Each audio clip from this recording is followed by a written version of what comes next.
Isang mapagpalang araw ng November 8, 2024 sa ating lahat kabayan. Maligayang pagpabalik dito sa aking channel.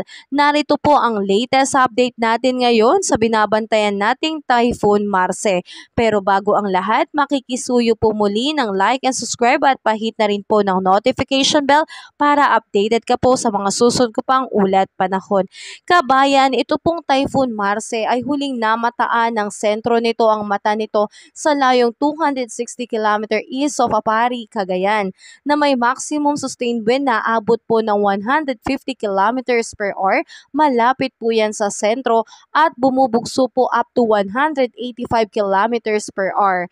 Ito po ay kumikilos pa northwestward sa mabagal na paraan. Pagdating ng alas 5, ito po ay nasa 165 km east of Apari, Cagayan.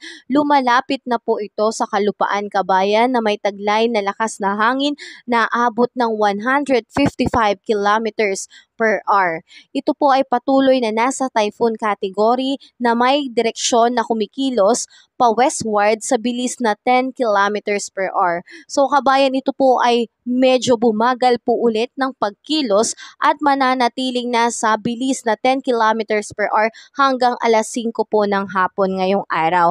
Pero ito po ay nasa over the coastal water na po ng Apari, Cagayan. Patuloy na may lakas na hangin na abot pa rin ng 155 kilometers per hour.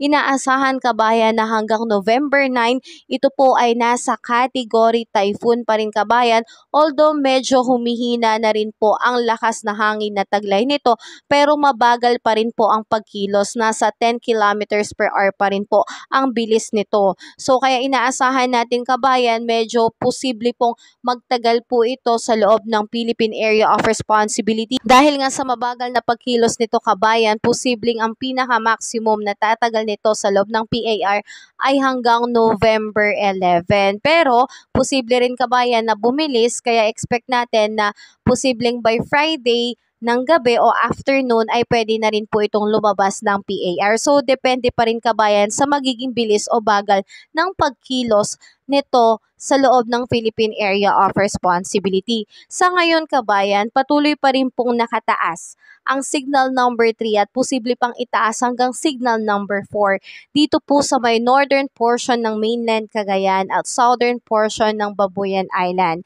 Meron po tayong warning lead time na 18 hours para paghandaan natin ito pong malakas na bugso ng hangin na dala ng bagyong Marce, dahil posible nga pong itaas hanggang signal number 4 ngayong araw.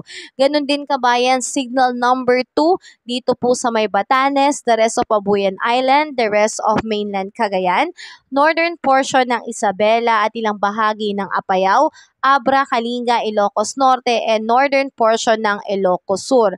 So kabayan, meron tayong warning lead time ng 24 hours para paghandaan at unti-unti po nating mararamdaman ang epekto nitong malakas na hangin dulot ng bagyong Marce. So kabayan, signal number 2 po dyan, pero posibleng mamaya ay itaas ng signal number 3. Sa ngayon kabayan, nasa signal number 1 po ang ilang bahagi po ng Ilocos Sur, La Union, the northern western portion ng Pangasinan, Mountain Province, Ifugao, Benguet, ilang bahagi ng Isabela, Quirino, Nueva Vizcaya, and the northern portion ng Aurora. So signal number 1 kabayan, pero pwedeng mamaya itaas naman po sa signal number 2 dahil asahan natin na patuloy pong mag-iibayo at magkakaroon ng mabilis na paglakas itong bagyong Marce, pero mabagal ang pagkilos habang bumabaybay ito sa loob ng Philippine Area of Responsibility. Sa ngayon kabayan, meron pong nakataas na gale for gusts o malakas na bugso ng hangin ngayong araw na ito, Thursday, dito po sa may Zambales, Bataan at Pulilio Island. Bukas naman po malakas na bugso ng hangin dito sa may Batanes, northern portion ng Cagayan, including Babuyan Island, the eastern portion ng Isabela at Ilocos Region.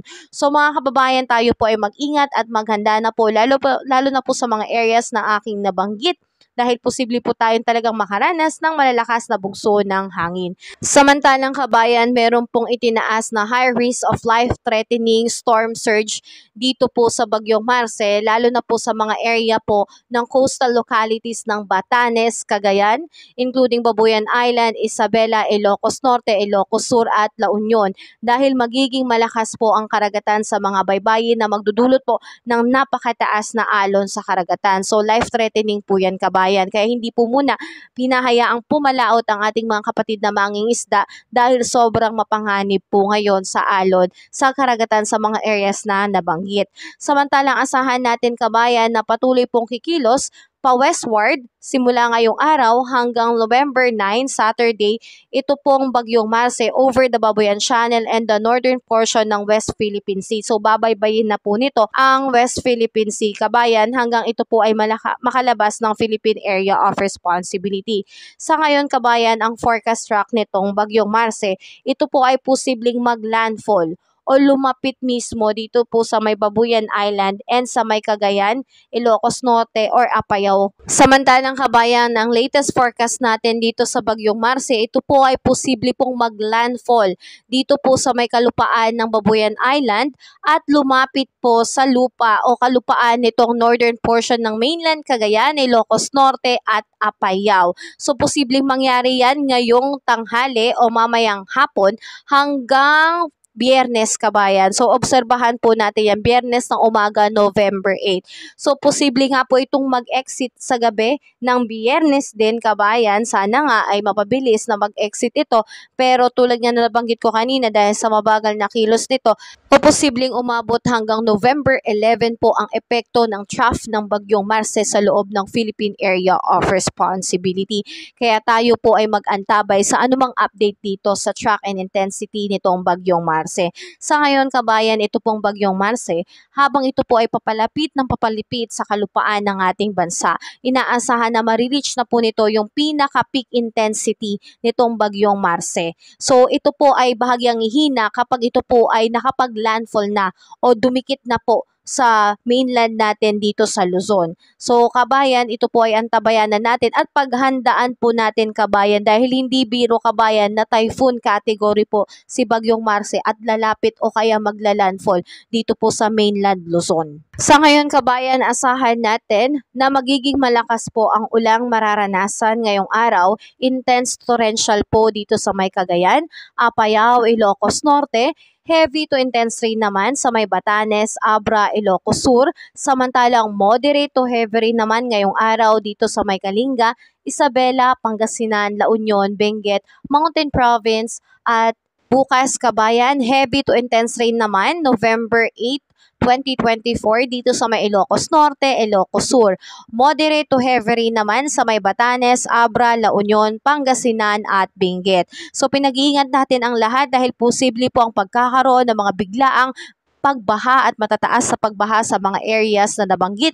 Kaya ihanda po natin ang ating mga emergency go bag. Ang mahalagang gamit natin ay ingatan na po natin kung sakasakaling kailangan mag-evacuate ay gawin po natin kabayan. At kabayan, patuloy pa po kitang i-update sa mga susunod na ulat tungkol dito sa Bagyong Marce. Kaya makikisuyo po ulit ng like and subscribe at pahit na rin po ng notification bell para updated ka po sa mga susunod ko pang ulat panahon tungkol dito kay Bagyong Marce. Ingat tayo kabayan. Have a safe day po sa lahat.